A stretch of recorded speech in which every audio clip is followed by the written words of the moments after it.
The Australian War Memorial has remarkable hidden stories in its sound collection. This compilation of sound reels reveals the lucky escape of 5 men during the First World War. Firstly is Private Ted Drake, a draftsman from Wagga Wagga, New South Wales, who enlisted on the 24th of January 1917. At the age of 18, he embarked for the Western Front and fought in France and Belgium with the 17th Battalion. Ted recalls his mate's lucky escape, who was saved by a pair of boots. Anyhow, we were in there for a while, and we were supposed to advance further on, and while we were in there he started to shell it again.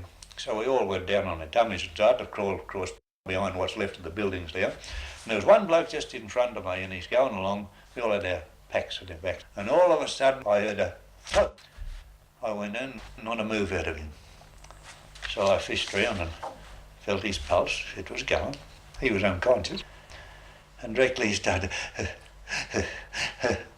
he got his breath. And I said, "What's the matter?" He said, "No, I don't think I'm dead or not." So I had a look. In his pack at the back, this great hunk of shell had gone through. And I found out a little bit later when he told me. And he come back a few days from a leave to London. And while he was over there, he'd bought a beautiful pair of boots with soles about that thick. And he had them together one another in the back of his pack. And the shell had gone through the first sole and stuck 3 parts of the way through the second one. And the terrific hit had winded him and knocked him out. He got round and I said, "Oh God," he started to go crook about his boots, see. He said, "God blimey, I've only had the damn things a week. Look at him," he said, "beautiful pair." I said, "Listen, if it hadn't have been for those boots, you'd have been dead." Private Eric Arthur Busby, a 25-year-old grazier from Forbes, New South Wales, embarked on the 21st of December 1914 as part of the 6th Light Horse Regiment. Private Busby fought at Gallipoli and here describes comforting his fallen comrade and his own narrow escape. We have a few close escapes now and again.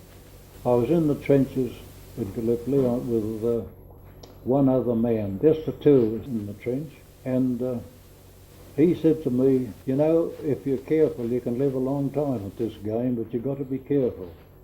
And he stood up on the fire step. A shell burst just on the edge of our trench, and he was hurled to the ground beside me. When the smoke and dust cleared away, I wasn't touched. He was lying there, and I went over to him and I called the stretcher bearers, and he was alive. He said to me, "How's my eye?" I said, "It's all right." But it wasn't all right. He had a bullet hole. He had a hole in his head. A good bullet had gone into his head and hadn't come out.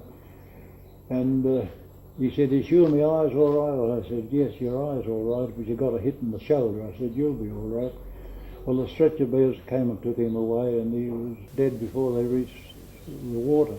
But that was pretty close for me, because the shell, I could hear it pattering all round me, hitting all round. The time I was hit, wounded, was we were coming back from some stunt or other, and they were shelling us. And I was walking along with the other fellows, retiring. We'd done our job, whatever it was, and the shell burst just behind us, and I got a violent blow on the flank, knocked me head over heels. And the fellow said, "You hit?" I said, "Yes, I'm hit. I don't know how bad." Anyway, I got on my feet and I said, "Oh, I'm all right." And it was a shell, the nose of a shell, that had hit me, the big bit. It hadn't gone in, but it hit me on the flank, just like the kick of a draft horse, and knocked me down. And I was all right, but I couldn't ride a horse for a while. My leg was bruised and cut a bit. Anyway, I went to the dressing place, and they'd fixed me up there, just put a pad over it and fixed it up. And they wanted to send me away, but I wouldn't go away. I said, "No, I'll be all right, I'll carry on." But I was they reported me wounded, but remained on duty. Brigadier John McNeill left Queensland in December 1914 as a junior officer of the 5th Light Horse Regiment. While at war in Gallipoli, John was buried alive after an attack. It was unbeknown to him that his life depended on the flip of a coin. Well, this will be just about the end of November. A hatch came ashore from the Triumph.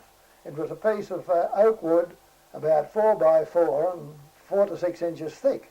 We had the squadron officers' dugout, which wasn't very large, but about 3 feet dug underground where we lived. The 3 or 4 officers of the squadron lived, and I had it carried in there and used it as a table. And one afternoon I was writing a letter at the table, and a shell came in and hit the corner of the table, turned it up, threw me into a corner of the dugout, and the shell went into the other corner and exploded. I was dug out and taken down to the casualty clearing station. This was on the 5th of December. I was in the casualty clearing station, and at that particular time the weather was rather rough, and they weren't able to evacuate the wounded and the sick. And we were in big tents that were 30 or 40 stretchers in each tent with a 6-foot space down the middle. One afternoon, about the 6th or 7th of December, the Turks started to shell the beach looking for their rations and ammunition, and one shell landed through the tent into the ground and landed in this 6-foot space, buried in the ground, and everybody held their breath for some considerable time, and the shell didn't go off, luckily. It was a dummy. The 12th of December I was evacuated back to Alexandria. Well, they subsequently, at a reunion here in Brisbane, some years later, I met one of my sergeants, and he said, they called me Skipper, I was a captain by that time. Skipper, did I ever tell you how we came to dig you out that time you were buried? And I said, no. Well, he said, Sergeant so-and-so, he said, we went along to the dugout when the shell exploded. He said, the skipper's in there, and he said, we tossed up to see whether we'd dig you out or leave you where you were. And he said, well, you're lucky. He said, it turned out heads. So he said, well, that meant that the heads to dig you out? Heads to dig me out, and tails they didn't, see, they didn't bother. Air Marshal Sir George Jones won a Distinguished Flying Cross for his services in the First World War. He was a pioneer aviator who also served in the Second World War, where he was the Chief of Air Staff in the Royal Australian Air Force. Here he describes a moment in the First World War where his aeroplane was hit and his narrow escape. 24th of March 1918. I was escorting a DH-4 photographic machine on a photographic mission well over the lines, and after the photography was finished, a German Fell Scout made an attack on the DH-4, and we chased him off and resumed the escort. And then a little later I had 4 bombs on board, and I turned to drop them on a train which I could see below, and after getting rid of my bombs I heard a machine gun firing at me. I looked behind and above and I couldn't see anybody anywhere. I realised that firing must be coming from below, and before I could do anything about it I was hit a tremendous blow in the back. Bullet had gone through my petrol tank and then struck me right over the spine, and the bullet travelled around my body and out on my left side. Well, I remember yelling and putting my nose down, and I went for my life. But the worst trouble was that the petrol had gushed through into my flying suit and scalded my back badly and burnt nearly all the skin off my back. Anyhow, I managed to get back to our aerodrome, but it was almost dark by then, and I landed safely, taxied up to the hangar, and said to the mechanic who came out, "Lift me out, I'm bleeding to death." I really thought I was. The wound was a pretty severe wound, but it wasn't that bad. You were fortunate to be able to get home or get back to your line. Very fortunate. If it had been an incendiary bullet, I would have been gone, because it would have set fire to the aeroplane with all that petrol about. As a matter of fact, I was extremely lucky it didn't take fire in any case. Finally is Private Frederick Theodore Farrell, a farmhand from Cobram, Victoria. He enlisted on the 11th of December 1915, age 18. Private Farrell fought in France and Belgium with the 55th Infantry Battalion.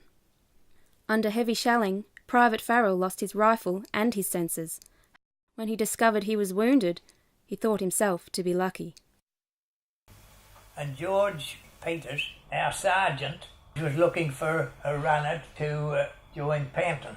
Of course, because Panton was not a popular man, that wasn't easy to do. He couldn't get one. So he came to me and asked me about it, and I said, no, I don't want to have anything to do with him. As a matter of fact, I don't want anything. I don't like him, I said. But George, not being able to get anyone to volunteer, came back again to me and he said, now look, I don't want to have to detail somebody to do this job. In other words, I don't want to order somebody to do it. I would much rather have somebody volunteer to do it. He said, your mate, he said, would, that was Walter Collins, would probably like to think that, the job had been taken over by you. And so George appealed to me on those grounds and I agreed to team up with Panton, much and all as I didn't like him. So up we went in the middle of the night to line out on what was supposed to be the front line, but there was no front line there because it had been blown to pieces many times over. But a white tape had been put down as many places as they could, and that was to indicate where we were to go and what was supposed to be the front line. And at 6 o'clock in the morning, we were to launch the attack on Polygon Wood. So up we went, found the tape, and got ourselves sorted out to some extent. But the Germans, who about a week or 10 days before had lost Glencorse Wood, I suppose knew full well what was on, were prepared for it, and we were subjected to a merciless barrage, the worst that I'd experienced. And with little or no protection, only a shell hole, it went on and on. Even an hour seemed an eternity, really. So in the darkness of all this, I'd got separated from Panton, and things were, generally speaking, in a bad way. We had a lot of casualties before we started, and I don't know how anybody missed the shells that were coming over, but somehow we did.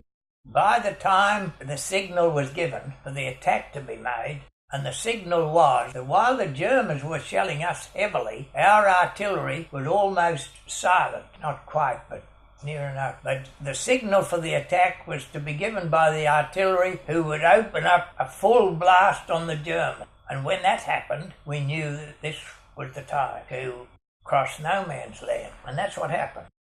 When our artillery made their attack, I'd lost my rifle. Matter of fact, I'd nearly lost my senses, and I'd lost Panton. And so I just started off across no man's land in a sort of a haze. Discovered that I didn't have a rifle, but it wasn't long before I could pick one up easy enough. But that was all right. There was no problem in that way. I picked the rifle up and off I went, along with all the others. And so the attack on Polygon Wood took place, what was considered to be the first line of German trenches, and were about to do the same with what was considered to be the second line of German trenches, and would complete the capture of this position when I was struck by a bullet, a machine gun bullet that at the time I had no idea of what it was all about. I found myself lying in a shell hole and wondered what had happened. Now, I've been hit a lot of times before the attack from clods of dirt and bits of spent shell that would land on you, but nothing in the way of a wound. Might have at the worst caused a bit of a bruise, which you'd find later on, but there was nothing to speak of. And so this was rather disappointing. If you was hurt enough to be considered wounded, well, you was your own boss. You could do what you liked. And so when I began to realise where I was in the shell hole, what had happened to me, well, I began to look to see what it was all about, and I found that the blood was pouring out of my boot, down my putty. So that was a very pleasant discovery. I was at least free to do what I wanted to do. All 5 men returned to Australia after the First World War and recorded their stories. These men suffered wounds, sickness, and witnessed the horrific casualties of war. They described themselves to be the lucky ones. To hear more stories from the Australian War Memorial Sound Collection, go to www.awm.gov.au. Collections.